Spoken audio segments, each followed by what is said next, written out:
Sociedade Brasileira, gente, de Urologia, alerta aí que a pandemia da Covid-19 impactou a realização de transplantes no Brasil. Em 2021, o índice de transplante renal ficou 26% abaixo, da taxa anterior à pandemia. E para incentivar a doação do rim, esclarecer também os procedimentos, a entidade, Olha, a entidade médica lançou aqui a campanha Sociedade Brasileira de Urologia pela doação de órgãos, tá? Eu já estou aqui com a Rafaela Carvalho, ela é chefe do Núcleo de Ações Estratégicas, da Central de Transplante aqui da Paraíba, e ela vai estar tirando nossas dúvidas, e falando um pouquinho como você pode fazer essa doação, como pode ser feita, não é isso, Rafaela? Tudo bom? Tudo Seja bem. bem-vinda, minha Bom amiga. Dia. Fala pra gente, qual o cenário, da doação de transplantes de rins aqui na Paraíba? Como é que tá hoje? De fato, houve uma redução nas doações de órgãos sólidos no geral. Certo. A pandemia, ela impossibilitou que nós avançássemos nesse requisito no nosso estado. Então, durante um período da pandemia, meados de 2020, no início logo da pandemia, nós ficamos 100 dias sem realizar realmente nenhum tipo de transplantes no nosso estado por conta da pandemia, porque se tratava de uma doença nova, porque pacientes, que evoluem como doadores, como potenciais doadores, ocupam leitos de UTI. Então, havia também essa questão de leitos de UTI, estava ficando escasso, porque a procura devido à Covid-19 era muito grande, a taxa de internação nesses leitos de terapia intensiva. Então, de fato, houve essa redução não só na Paraíba, mas no mundo inteiro. Passando o período mais crítico, nós retomamos essas atividades. Hoje, o nosso cenário atual, como você perguntou, ele é um pouco mais confortável, porque nosso estado conseguiu avançar na vacinação, e nos protocolos de contingência, isolamento social. Então, há um cenário da Paraíba, comparado aos outros estados, mais confortável. No entanto, isso houve um impacto, porque deixou os pacientes assim, esses pacientes que poderiam ser doadores, por conta da própria patologia, por conta da própria complexidade do procedimento, já não era algo tão simples. Então, a gente precisou inserir protocolos para identificar se aquele paciente estava ou não com Covid, depois daquele boom da pandemia. Então, várias coisas veio atreladas à pandemia que diminuíram. Mas também associada à redução, hoje existe uma negativa familiar, que isso acontece também no Brasil inteiro. Por isso que essa campanha é a nível nacional. A negativa familiar, de alguns meses para cá, ela tem aumentado. E a gente sabe que a gente só evolui para a doação se esses familiares autorizar. Não existe transplante, não existe doação de órgãos, se não houver autorização desses familiares. Então, a gente sai de um período crítico da pandemia e a gente precisa retornar esse serviço. Exatamente. Mas a gente ainda se depara com essa negativa familiar. Então, é uma campanha de conscientização, Também sempre será, porque a gente sabe que sem a família doadora a gente não consegue realizar transplantes, a gente não consegue tirar um paciente de uma máquina de hemodiálise.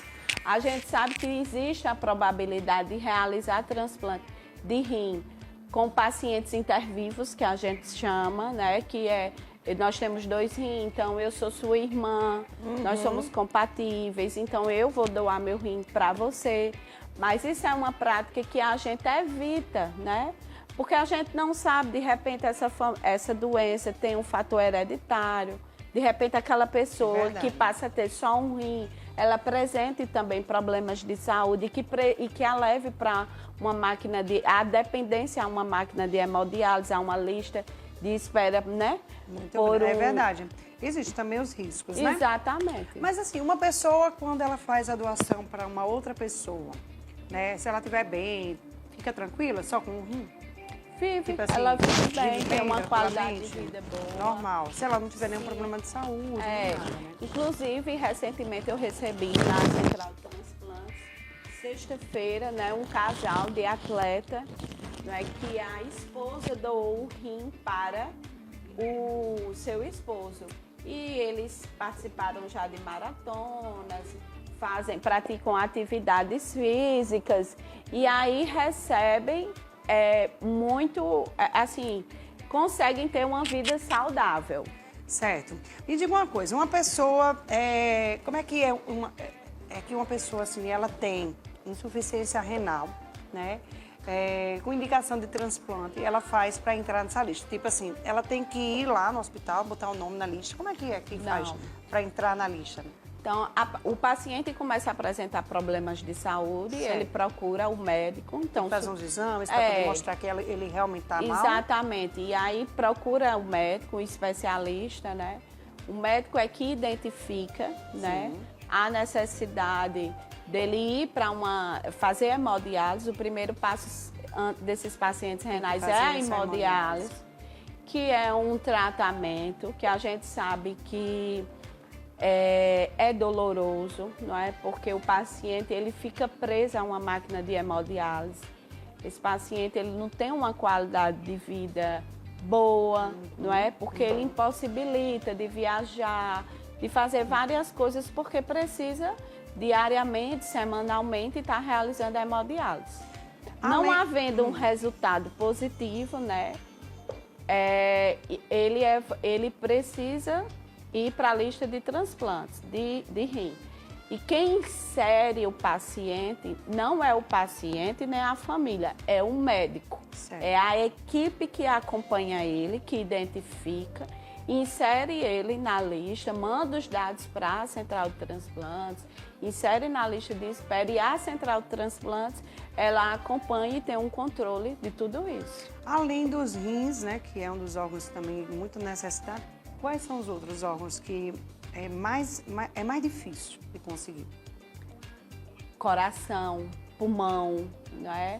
Todos os órgãos, eles são difíceis, mas realmente coração, pulmão, o coração tem um limite para você doar. Se a pessoa tiver uma parada cardíaca durante aquele período, né, de instabilidade, se torna inviável a doação, mesmo sendo jovem.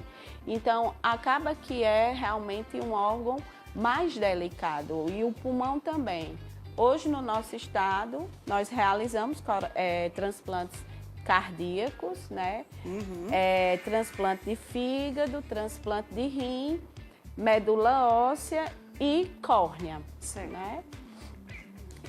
Porém, pulmão nós não realizamos porque hoje, no nosso estado, nós não conseguimos uma equipe, né, especializada para esse tipo de transplantes. Muito bem, tá aí. Quero agradecer a você por ter vindo aqui. Obrigada. Né, falar um pouquinho sobre esse assunto. Né? É muito importante que você seja um doador. Eu sei que é doloroso para a família, quando perde um ente querido, um parente, um pai, a mãe, filho, sei lá, alguém. E às vezes não quer, não vai doar, não quer doar. Mas, gente, lembre-se que vocês vão estar salvando vidas, né? Aquela vida já se foi e vai ficar ali. E vai ser comido tudinho, viu? Pelos bichinhos lá embaixo. Eu já fico logo apavorada com essas coisas, só de pensar. Mas, minha gente, não vai servir de nada. Vai servir, pelo menos, para salvar a vida de outra pessoa. Então, pensem nisso, né? Já coloquem isso na cabeça de vocês. Eu sei que na hora, o momento é doloroso. A pessoa não vai ficar deformada, eles tiram tudo direitinho, deixa a vítima lá, tudo organizado. Vocês vão enterrar normal, né? Vai ser por dentro o negócio que vai tirar, entendeu, minha gente? Então, não vai ver, minha gente, pelo amor de Deus. É cheio de flor que a pessoa fica daqui pra cá. Não vê nada. Então, pelo amor de Deus, né? Se você puder ser um doador ou doar os órgãos, né, de algum familiar que for embora, né? Porque às vezes é porque Deus quer, leva.